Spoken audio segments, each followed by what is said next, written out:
This poor woman thinks that if you give up your liberty, you supposedly get freedom. Yeah, well, we went to Stockwell Tube Station where they shot the Brazilian man. We basically noticed this woman who was working on the fruit stall. She'd been interviewed on the BBC, I'd seen her on there, so we went over to interview her. We were talking to her, and Alex asked her if she would sacrifice liberty for security. And she came back with, yes, I'll sacrifice liberty for freedom. I think people should give up their liberty for freedom. Liberty and freedom are the same thing. We then asked her again to clarify, just in case she made a mistake, and she said the same thing again. She was willing to give up liberty for freedom, which is really, it's direct doublethink, because the two things mean the same thing. We found the same mindset in Crawford, Texas, outside Bush's ranch, that we witnessed in England. Populations who are willfully ignorant, who revel in being lied to. Well, we're on our way out to Crawford, where President Bush is vacationing for 5 weeks. He spent about a fourth of his time in the administration out here at his Hollywood set. Though he admittedly is afraid of horses and cows and many other forms of wildlife, and of course he was born in Kennebunkport, Maine, and spent most of his life there, he likes to put on a cowboy hat and a big belt buckle and strut around. He meets with all these different world leaders and decides to, basically how to carve up the world. He meets with the Saudi leaders and holds hands with them. He meets with Ariel Sharon. He meets with leaders from all over the world, but he certainly doesn't meet with the mothers of dead soldiers.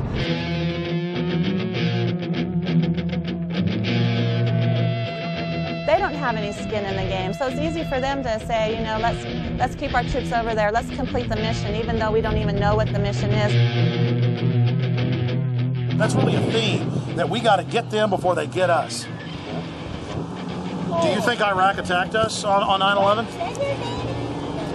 Maybe not Iraq itself, but the belief in the cause that those people have is, yeah, absolutely. 15 of the 19 hijackers came from Saudi Arabia. Bush is out at his ranch holding hands with the royal princes, but then we've got to go into Iraq. No, I mean, seriously, sir, it's a serious issue. I know where you're going. Where do you think we're coming from, though, sir? I mean, tell me. Well, you're trying to connect this, we're in bed with Saudi Arabia BS, and this is all a big farce to get Saudi oil and all that. That's not what it's about. So our government isn't in bed with Saudi, okay. While in Crawford, we ran into Ray McGovern and spoke with him about Iraq. Ray McGovern is a retired, senior-level CIA analyst whose career spanned the administrations of John F. Kennedy to George H.W. Bush. His duties included chairing national intelligence estimates and preparing the president's daily brief. I believe that they are still interested in permanent military bases there. I believe they are still interested in controlling the oil from that part of the world. And so it will be stay the course. It will be 6, 7, 8 U.S. troops killed every day or every week. And what's below the surface here was revealed to me by a very well-heeled gentleman who came up to me after a speech I made outside of Milwaukee in a very affluent suburb. He said, "Mr. McGovern, get real. I mean, what's your problem?" He said, you don't have any problem with, you don't deny that we need the oil, do you?" And I said, "No." He said, "Well, 6, 7, 8, 10 Marines a week for the oil, you have to admit that's a very, very cheap price for the oil."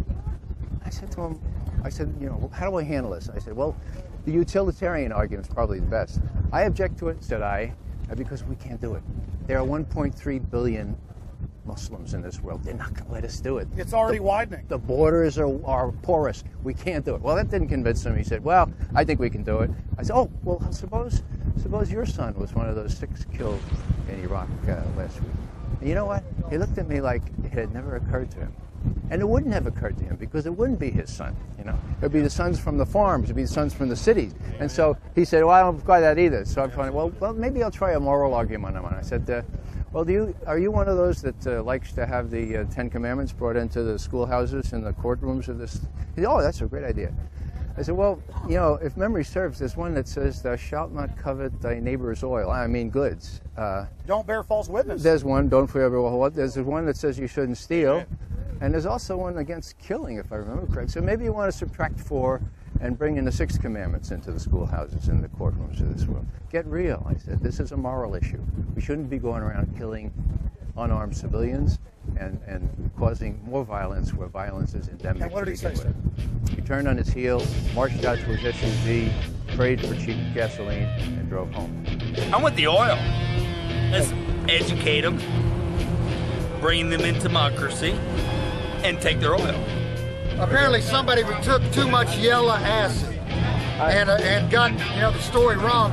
The majority of the construction, and the vast majority, like I'd say 90% of the construction that I saw wasn't with the Iraqis, it was with the American bases that they were building. Concrete structures, incredibly permanent, designed to house thousands of soldiers for a long period of time. The American people are being kept in the dark about all this. If it weren't for shows like yours and for a few others and the internet, people would never have a chance to learn the truth of this. What Cindy Sheehan has done is brought a human dimension to this. They said, look, people are getting killed, including my son. A lot of Iraqis are getting killed. Why don't we face up to whether this war makes any sense at all? Do we really want to have our young people sacrificed for what?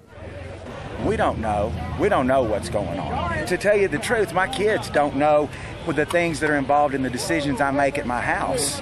And that doesn't mean that they need to be involved in the decisions, because I know better than they know.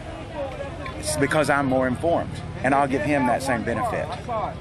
We did elect him. Where have we lost our freedom? All across the... Where? They're using Homeland Security against topless bars. They're using Homeland Security against toy store owners. They're using Homeland Security against pot dealers, and that's wrong. They're using Homeland Security, quote, against gang members. It's admitted. Are you familiar that the Gulf of Tonkin never happened? LBJ tapes have not been released. We went to war. Well, I just got to point out to Wolfowitz and Pearl and Feith and Abrams and Wormsers, people like that, who this has been their plan, and it's about, it's about imperialism. It's about abusing a nation's natural resources. It's about greed and power, and it's nothing about keeping America safe or freedom and democracy for the Iraqi people. I believe that America, right from the start of the Bush administration, has been focused on the use of American military power in order to extend control by America of strategic areas in the world. Now we have the Downing Street minutes, which show that as early as July 23, 2002, the head of British intelligence, just back from Washington, said to his prime minister, it's a done deal, the decision for war is inevitable, the war will be, quote, justified by the conjunction of terrorism and weapons of mass destruction, and intelligence and facts would be fixed around the policy of war. There's the proof that the intelligence, all this justification in quotes for the war, was a fraud from day one. The Project for a New American Century, the think tank, with the report called Strengthening America's Defenses. This is frankly a demand for full spectrum dominance by the United States. I think the most chilling aspect of the Project for a New American Century document is this kind of transformation of our foreign policy, this kind of strengthening of America's defenses is a revolutionary change, and is not going to happen at all quickly, absent a new catalyst of massive proportions. For example, a new Pearl Harbor.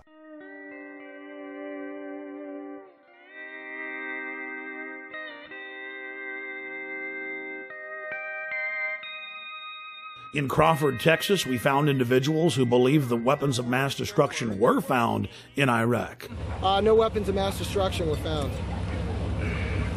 Are you kidding me? Do you buy that? Yes. Of course there were mass. Of course there were. David, there were. This guy would make a great citizen in George Orwell's fictitious 1984. If we took them all away, does that still mean that if he had the capability, would he still? See, that's in the mind.